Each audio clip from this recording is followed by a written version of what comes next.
우와, 다이어리?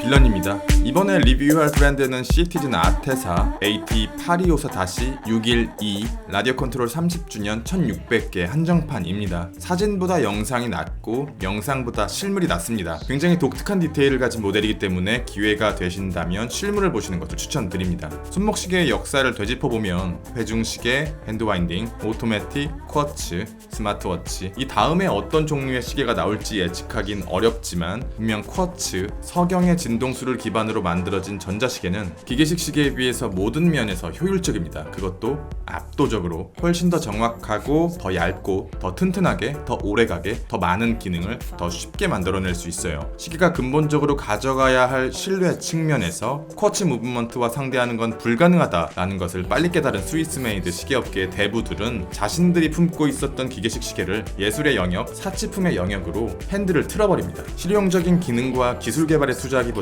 자본주의 사회에서 부자의 심리와 인간의 욕망을 자극하는 것이 훨씬 더 쉬운 방법이라는 것을 예측해요. 고가 기계식 시계가 악이고 저렴한 쿼츠 시계가 선이라는 뜻이 아닙니다. 둘 다 각자의 영역에서 다양한 사람들에게 서로 다른 만족감을 제공해주고 서로가 서로를 보완해주는 관계라고 생각해요. 얼마나 정확하게, 얼마나 오래, 얼마나 효율적으로 어디서 에너지를 가져오는가, 이 세 가지는 스마트워치, 디지털 시계, 기계식 시계 모두에게 중요한 문제입니다. 기계식 시계는 사람의 운동 에너지를 이용합니다. 손으로 태엽을 감아주던가 손목에 차고 흔들어줘야 돼요. 하지만 이 시계는 에코드라이브라는 빛 에너지 포집 기술을 활용해서 세상에 존재하는 모든 빛을 에너지원으로 이용하는데요. 태양광뿐만 아니라 달빛, 형광 등에서조차 에너지를 뽑아내요. 빛이 전혀 없는 암흑 속에서 생활하지 않는 이상 에너지는 끊임없이 자동으로 채워집니다. 이렇게 보면 무한한 에너지에 가까워 보이지만 동력을 저장하는 배터리의 한계가 있기 때문에 시계에 따라 5년에서 10년 정도면 동력원의 한계가 오기 시작하는데, 그래도 38시간에서 72시간 정도인 기계식 시계에 비해서는 꽤 긴 편이죠. 기계식 시계는 무브먼트를 구성하는 부품들의 퀄리티와 내구성에 시계의 정확도가 달려 있습니다. 무브먼트를 구성하는 부품들이 한두 개가 아니기 때문에 모든 부품이 완벽하게 컨트롤된 상황에서 온도와 자성 및 습기 같은 외적인 요인들도 적절하게 컨트롤되어야 해요. 여기다 중력과 시계의 자세까지도 고려해야 합니다. 기계식 시계에 가장 널리 사용되었던 에타 범용 무브먼트의 기본형의 1호차가 평균 플러스 마이너스 12초,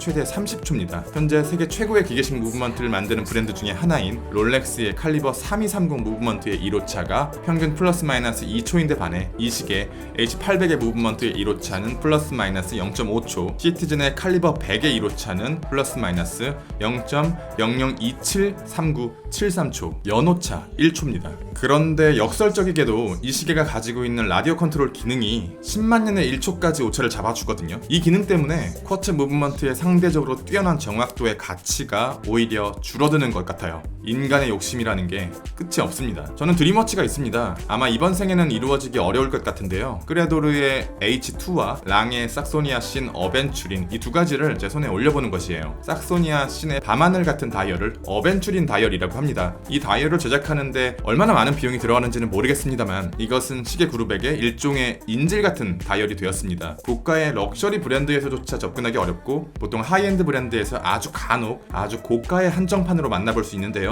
시티즌이 비슷한 걸 만들어줬습니다. 조합이 되게 좋아요. 어벤츄린 다이얼의 매력은 시계를 바라보는 각도가 달라질 때마다 진짜 밤하늘의 별을 바라보는 것처럼 다이얼 내부의 보석 조각들이 나타났다 사라졌다를 반복하면서 반짝이는 별처럼 보이는 것입니다. 만약에 이 밤하늘의 별들이 딱딱하고 플랫한 일반적인 다이얼 위에 올라가 있었다면 큰 매력이 느껴지지 않았을지도 몰라요. 그런데 에코드라이브 다이얼은 기계식 시계에 사용되는 일반적인 다이얼과 구조가 조금 다릅니다. 빛 에너지를 저장하는 투명한 파워쉘을 포함하고 있기 때문에 다이얼 위에 폰트나 엠블럼, 인덱스 같은 요소들이 공중에 붕 떠있는 것 같은 효과를 내거든요. 특이한 구조 덕분에 어벤츄린 다이얼 속 보석 조각들이 조금 더 매력적으로 보이는 것 같아요. 카메라 시점이 고정되어 있다 보니까 다이얼 속 별에 반짝이는 느낌이 조금 덜한데 육안으로는 그렇지 않습니다. 시간 인덱스는 로마자와 바형 두 가지가 혼용되어 사용되었는데 로마자 인덱스에 비해서 바형 인덱스의 퀄리티가 더 좋아 보입니다. 로마자 인덱스를 날려버리고 바형 인덱스로 통일했다면 지금보다 더 매력적인 모델이 되지 않았을까. 그리고 에코드라이브 무브먼트를 사용한 시계에서 종종 보이는 얇고 가벼운 디테일의 핸즈, 물론 육안으로 구별할 수 있는 영역은 아니지만 평소 카메라 접사를 당겨보며 희열을 느끼는 제게는 지나칠 수 없는 아쉬운 디테일입니다. 이 시계에 포함된 기능적인 특성들은 이 짧은 리뷰에서 설명드리는 게 불가능하다 생각되기 때문에 눈에 보이는 핵심적인 것들만 가볍게 말씀드릴게요. 챕터링 부분에는 세계 시각을 알 수 있는 월드 타임, 20분의 1초 단위로 측정할 수 있는 크로노그래프와 썸머 타임, 그리고 썸머 타임을 온오프 할 수 있는 기능,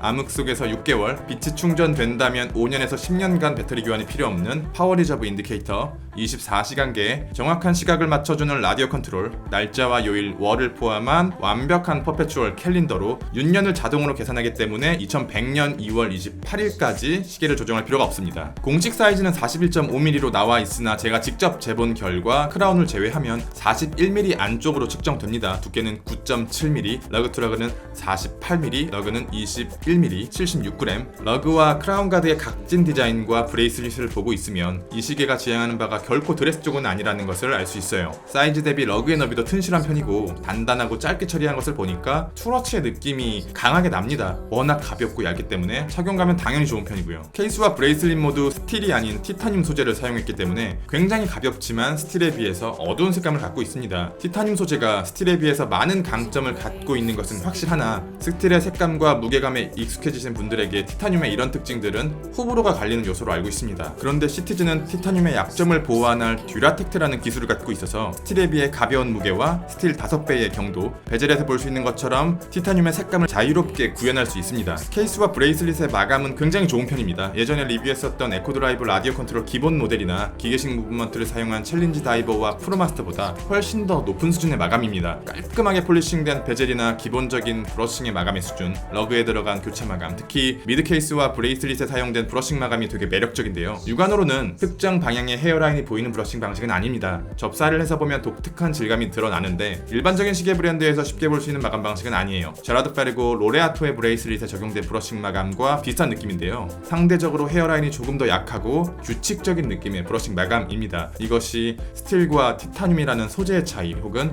듀라텍트 기술에 기인한 건지 아니면 단순히 여러 브러싱 방식 중에 하나인지는 모르겠습니다. 이 마감 방식을 자라치 마감이라고 소개하고 있는데 제가 알고 있는 자라치 마감보다는 조금 더 독특한 느낌으로 다가와요. 버클은 조금 아쉽습니다. 개인적으로 이렇게 얇고 작고 가벼운 버클을 선호하는 편이긴 하나 링크의 단단한 디자인 컨셉을 버클에도 담아줬다면 훨씬 더 일체감 있게 느껴졌을 것 같습니다. 어떻게 보면 시티즈는 겸손한 브랜드 같기도 하고 또 어떻게 보면 자존심이 되게 강한 브랜드 같기도 해요. 유럽인들이 만들어 놓은 거대하고 공고한 시스템 속에 들어가는 것을 거부하고 자신들만의 독보적인 영역을 확고하게 다져놓았습니다. 리뷰는 여기까지. 빌런이었습니다. 감사합니다.